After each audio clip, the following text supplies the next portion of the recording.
Alhamdulillahi Rabbil Alamin. Allahumma salli wa sallim ala Sayyidina Muhammadin. Ya Allah, Ya Rabbal Alamin, dengan memohon rahmat dan ridho-Mu, kami berlindung dari penyebaran COVID-19. Ya Allah, kepadamu alhamdulillahi Rabbil Alamin. Amin, amin, amin ya Rabbal Alamin. Semoga Allah Subhanahu wa Ta'ala, Tuhan yang Maha Esa, mengabulkan segala doa dan pinta kita. Selamat pagi dan salam sejahtera untuk kita sekalian. Yang kami hormati, hadir di sini Ketua PHRI Bapak Herlan Nasbudin, Sarjana PHRI, anggota PHRI, dan dari BOJP. Kita seluruh rekan-rekan yang hadir di ruangan ini yang mungkin tidak kami sebutkan. Pertama-tama marilah kita memanjatkan rasa puji syukur kita kehadirat Allah Subhanahu wa Ta'ala, Tuhan Yang Maha Esa, karena atas limpahan rahmat dan karunia-Nya kita pada di lingkungan rekan-rekan yang diamankan itu setiap hari hilir mudik bukan hanya ratusan tapi ribuan manusia, ya, ribuan manusia yang ada di mall, ada di hotel, ada di restoran, ya. 428 lagi yang dirawat. Ya, ini bukan isapan jempol. Makanya tadi saya bilang, ini sakitnya beneran, meninggalnya beneran. Bukan sakitnya main-main. Tempat makan, ya, tempat duduk. Jangan nanti kalau suami istri masuk hotel physical distancing. Nah, kacau nanti Pak ya. Ya, kacau. Ya, pesen kamar masing-masing, nah kacau lagi nanti. Kalau hotel seneng-seneng saja. Kuman, ya, takutnya hanya dicuci tangan pakai sabun atau disinfektan, ya, pakai masker. Ini saja yang materi yang pertama, ya. Karena di sini tidak semuanya badan usaha jasa pengamanan. Kalau Wan menjadi anggota Abu Dhabi biasanya standarnya sudah memenuhi, ya. Boleh sih dilakukan secara in-house, dilakukan sendiri, ya. Tetapi kalau bisa minimal di satuan pengamanannya minimal ada yang berada media, ya, supaya dia tahu bagaimana sistem pengelolaan pengamanan di sana. Selain penyediaan tenaga jasa pengamanan, juga melakukan pendidikan dan pelatihan. Nah, kawan-kawan PHRI atau kawan-kawan hotel harus tahu juga di bidang pendidikan dan pelatihan dan pendidikan itu ada 3 tingkatan, ya. Tingkatan pertama adalah Gada Pratama, itu yang bapak-bapak pakai sebagai penjaga di lapangan gitu kan. Terus ada yang Gada Madya dan ada pada tingkatan Gada Utama, ya. Jadi supaya mengenal juga dunia satpam, sehingga kok ini satpamnya gini, nah, ternyata dia tidak pendidikan. Nah, kalau dia tidak pendidikan, kalau ada masalah maka Polri tidak bertanggung jawab, gitu. Orang tidak pendidikan, nah mengelola sendiri itu memang kosnya kecil Pak, tapi risikonya besar, ya. Kosnya kecil tapi risikonya besar. Nah, jadi saya sarankan sebaiknya kawan-kawan hotel itu melakukan kerjasama outsourcing dengan kawan-kawan badan usaha jasa pengamanan. Itu. Jadi standarnya sama, ya. Jadi jangan karena efisiensi sehingga security-nya tidak berpendidikan. Minimal Gada Pratama. Nah, kalau Bapak melakukan in-house, minimal ada 1 personil yang Gada Madya. Nah, kalau jumlahnya lebih dari, jadi kalau yang provinsinya tidak memiliki Abu Dhabi bisa nginduk pada provinsi yang terdekat. Ya. Jadi misalnya Pak Erwan ada cabang di Bengkulu itu kan belum ada BPD-nya. Ya, bisa nginduk, boleh ke Palembang, boleh ke Lampung, yang dekat ya, yang mana gitu. Atau di Padang itu belum ada, boleh menginduk ke Riau atau ke Medan, silakan. Yang jelas harus kalau bisa perusahaan yang bekerja sama dengan yang tergabung di dalam situ adalah personilnya, ya. Jadi kalau bisa personil Bapak juga bisa tergabung ke OPSI supaya bisa dibina, ya dilatih, dididik secara berkala oleh kawan-kawan yang ada di Asosiasi Profesi Psikologi kita juga COVID-19 ya. Dan saya tidak perlu bacakan karena ini tidak dampak umum. Nah, lanjut. Empat-empatnya dibuka. Karena kalau 4 dibuka berarti Bapak harus menambah tenaga kerjanya akan bertambah. Jadi untuk melakukan efisiensi ya dan efektif dalam hal penerapan protokol kesehatan sebaiknya mengurangi akses. Demikian yang bisa saya sampaikan. Mohon maaf apabila ada kekurangan. Terima kasih. Wassalamualaikum warahmatullahi wabarakatuh. Waalaikumsalam. Teman saya Pak John Ketua IHGMA dari rumah, bentar Pak. Terus ini cepat lebih bagus soalnya. Jadi Pak, memang COVID ini sudah merubah segalanya. Pada kondisi kita PSBB Palembang, itu hotel cuma 5% Pak. Tingkat dunia. Nah, kita genjot terus supaya kawan-kawan berani mulai. Karena kita tidak bisa berdiam diri selama 4 bulan, udah hampir mati semua. Karena banyak sekali karyawan sudah dirumahkan.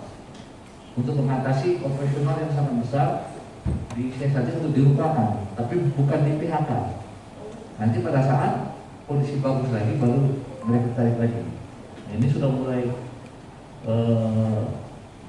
ditarik kembali karyawan yang kemarin sudah dirumahkan. Tapi Mas Pega, iya, kafe itu penuh terus, kafe. Tapi ini tidak beres lagi, putar kesehatan kan? Nah itu yang paling agak sulit di daerah tempat hiburan di kafe.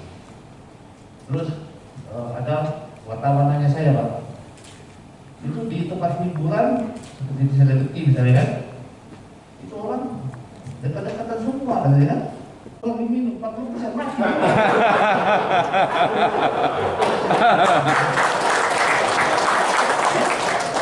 Tapi secara logika yang mati virus. Itu perlu dipanjangkan lagi biar ini.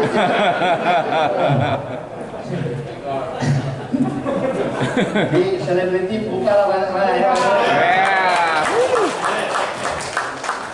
Hidup Pak Arisan. Ya kalau cerita Pak ini tadi makan tempe tadi, pakai masker dan cuci tangan atau jaga-jaga. Yes, betul. Ya. Kita semuanya kalau bisa pasang semua. Tapi kata Pak Kapolda nanti seperti pilkada. Tidak apa-apa Pak, Jokowi turun baik, tidak apa-apa. Kita pasang, kita tidak kasih pilkada.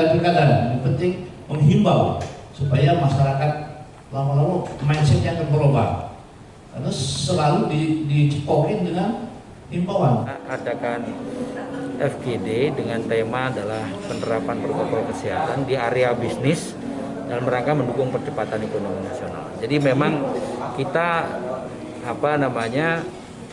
ekonomi harus jalan, ya kan, masyarakat harus sehat. Oleh karena itu hari ini kita mengumpulkan teman-teman yang bekerja di area bisnis, ya, ada hotel, ada BRI, restoran, terus juga dari mall, ya, ada teman-teman yang mengelola jasa pengamanan kita kumpulkan. Karena pada hakikatnya semua tempat tadi itu dijaga oleh satuan pengamanan.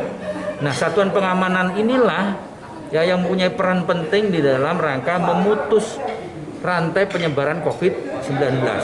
Nah, satuan teman-teman satuan pengamanan harus berani mengingatkan, ya, sekali lagi saya sampaikan, harus berani mengingatkan, menegur manakala ada pengunjung, ada masyarakat yang hadir ke tempat tadi, area-area bisnis tadi, ya, tidak menaati aturan protokol kesehatan. Ya, jangan sampai nanti, ya, dia membawa virus menyebar ke tempat itu. Nah, oleh karena itu teman-teman satuan pengamanan harus berani, siapapun yang hadir harus ditegakkan protokol kesehatan itu. Pak Dion, tadi dari Ketua Abu Jati kan ada salah satu satpam yang menegakkan protokol kesehatan. Tapi dari salah satu pengunjung memukul. Gimana itu Pak? Itu oknum. Ya, kami sudah sarankan tadi siapapun dimanapun ya mereka harus taat aturan protokol kesehatan. Oleh karena itu kalau ada oknum masyarakat yang melakukan kekerasan terhadap petugas keamanan, silahkan ya dilaporkan ke petugas kepolisian terdekat, ya ke Polsek, ke Polres untuk diambil tindakan hukum. Ini dalam rangka mendidik masyarakat. Siapapun tidak boleh, siapapun harus patuh terhadap peraturan yang telah ditetapkan di area-area bisnis ini. Siapa lagi yang mau melaksanakan dan menjaga peraturan ini kalau bukan kita gitu. Nah, kita punya semuanya, tidak hanya polisi, tidak hanya TNI, tidak ada petugas-petugas. Tapi kita semua punya tanggung jawab moral sebagai anak bangsa. Kita punya tanggung jawab moral untuk melakukan mendidik ya untuk mentaati protokol kesehatan ini. Gitu. Sejauh ini Pak untuk penerapannya sendiri di lapangan berapa persen sudah penerapan protokol kesehatan ini? Ya kalau kami lihat teman-teman juga di area-area bisnis sudah ada, ya kan? Tempat cuci tangan sudah ada, pemeriksaan suhu tubuh sudah ada, ya security sudah melaksanakan. Ya semuanya Pak, fokus di kamera, semua matanya 1, 2, 3. Lagi 3, 2, 1. Salam komando. 1, 2, 3. 1 kali lagi. 3, 2, 1. Ini sebenarnya program kerjanya Binmas Polda Sumsel ya, di mana di Binmas Polda Sumsel itu selalu mengadakan forum grup diskusi ya di semua lini bermasyarakat ya, termasuk juga dalam lingkungan yang sekarang ini dilaksanakan adalah lingkungan hotel sama DUJP ya.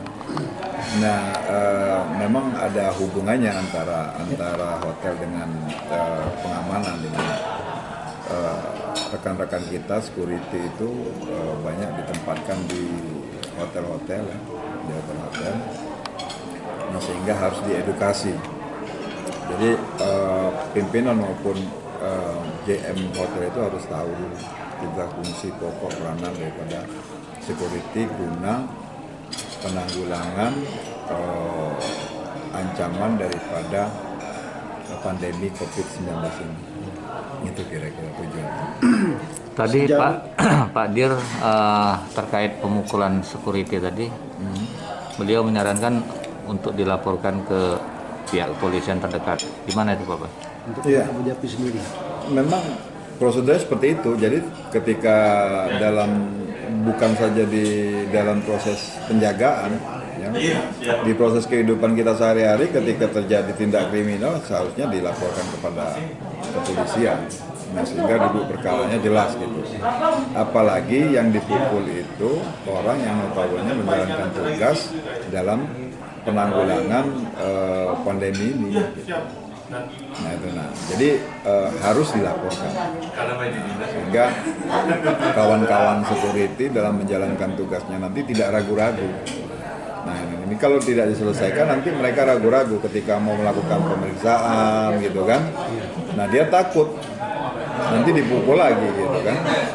Nah itu statement saya seperti itu ya, harus dilaporkan ke pihak yang berwajib. Dan kita selaku pimpinan maupun user harus mensupport ya, karena dia sedang menjalankan tugas. Jadi saya kira sudah tepat apa yang disampaikan Pak Dir, sudah tepat, laporkan. Dalam bentuk pelatihan-pelatihan fisik ataupun bela diri ya silakan saja.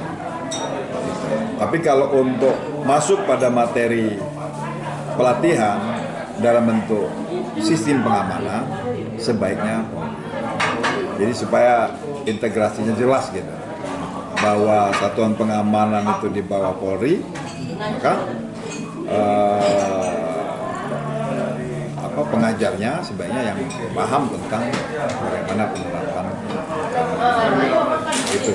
Ini kan mengedukasi pengguna ya, mengedukasi pengguna, terus mengingatkan kita juga bahwa protokol kesehatan itu penting. Nah, bagaimana integrasinya antara protokol kesehatan dengan sistem pengamanan? Nah, ini yang lebih penting. Jadi selain menjalankan protokol kesehatan, sistem pengamanannya juga jalan.